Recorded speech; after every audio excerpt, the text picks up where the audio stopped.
సామెతల గ్రంథం 31వ అధ్యాయము మొదటి వచనం. రాజైన లెమూయేలు మాటలు. అతని తల్లి అతనికి ఉపదేశించిన దేవోక్తి.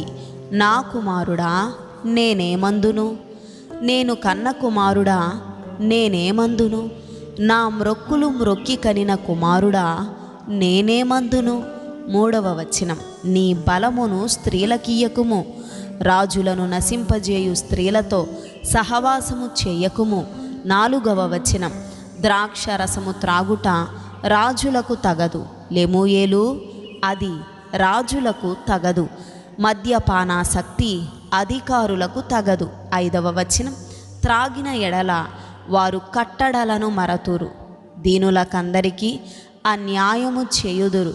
6వ వచనం. ప్రాణము పోవుచున్న వానికి మద్యమునియుడి, మనోవ్యాకులము గలవారికి ద్రాక్షారసమునియుడి. 7వ వచనం. వారు త్రాగి తమ పేదరికము మరతురు, తమ శ్రమను ఇక తలంచుకుందురు. 8వ వచనం. మూగవారికిని దిక్కులేని వారికందరికిని న్యాయము జరుగునట్లు నీ నోరు తెరువుము. 9వ వచనం. నీ నోరు తెరచి న్యాయముగా తీర్పు తీర్చుము, దీనులకును శ్రమపడు వారికిని దరిద్రులకును న్యాయము జరిగింపుము. 10వ వచనం. గుణవతి అయిన భార్య దొరుకుట అరుదు, అట్టిది ముత్యము కంటే అమూల్యమైనది. 11వ వచనం. ఆమె పెనిమిటి ఆమె యందు నమ్మికయుంచును, అతని లాభప్రాప్తికి వెలితి కలుగదు. 12వ వచనం. ఆమె తాను బ్రతుకు దినములన్నీయు అతనికి మేలు చేయును గాని కీడేమియూ చెయ్యదు. 13వ వచనం. ఆమె గొర్రెబొచ్చును అవిసెనారను వెదకును, తన చేతులారా వాటితో పని చేయును. 14వ వచనం.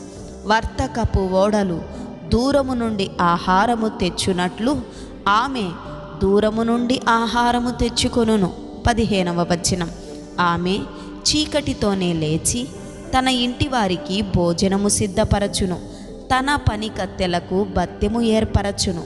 16వ వచనం. ఆమె పొలమును చూచి దానిని తీసుకొనును, తాము కూడబెట్టిన ద్రవ్యము పెట్టి ద్రాక్ష తోట ఒకటి నాటించును. 17వ వచనం. ఆమె నడికట్టు చేత నడుము బలపరచుకొని చేతులతో బలముగా పనిచేయును. 18వ వచనం. తన వ్యాపార లాభము అనుభవము చే తెలుసుకొనును, రాత్రివేళ ఆమె దీపము ఆరిపోదు. 19వ వచనం.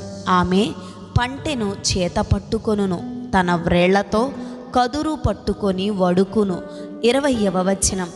దీనులకు తన చెయ్యి చాపును, దరిద్రులకు తన చేతులు చాపును. 21వ వచనం. తన ఇంటి వారికి చలి తగులునని భయపడదు, ఆమె ఇంటి వారందరూ రక్తవర్ణ వస్త్రములు ధరించిన వారు. 22వ వచనం. ఆమె పరుపులను సిద్ధపరచుకొనును, ఆమె బట్టలు సన్నని నారబట్టలు, రక్తవర్ణపు వస్త్రములు. 23వ వచనం. ఆమె పెనిమిటి దేశపు పెద్దలతో కూడా కూర్చుండును, గవిని యొద్ద పేరుగొనిన వాడై ఉండును. 24వ వచనం. ఆమె నారబట్టలు నేయించి అమ్మును. 25వ వచనం. నడికట్లను వర్తకులకు అమ్మును. 25వ వచనం. బలమును ఘనతయు ఆమెకు వస్త్రములు, ఆమె రాబోవు కాలము విషయమై నిర్భయముగా ఉండును. 26వ వచనం. జ్ఞానము కలిగి తన నోరు తెరచును, కృపగల ఉపదేశము ఆమె బోధించును.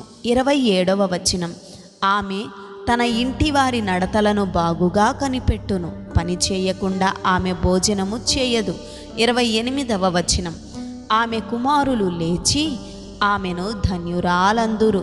29వ వచనం. చాలామంది కుమార్తెలు పతివ్రత ధర్మమును అనుసరించి ఉన్నారు గాని వారందరినీ నీవు మించిన దానవు అని ఆమె పెనిమిటి ఆమెను పొగడును.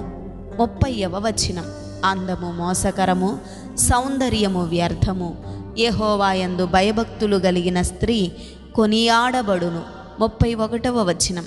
చేసిన పనిని బట్టి అట్టిదానికి ప్రతిఫలమియ్యదగును, గవునుల యొద్ద ఆమె పనులు ఆమెను కొనియాడును. ఆమెన్.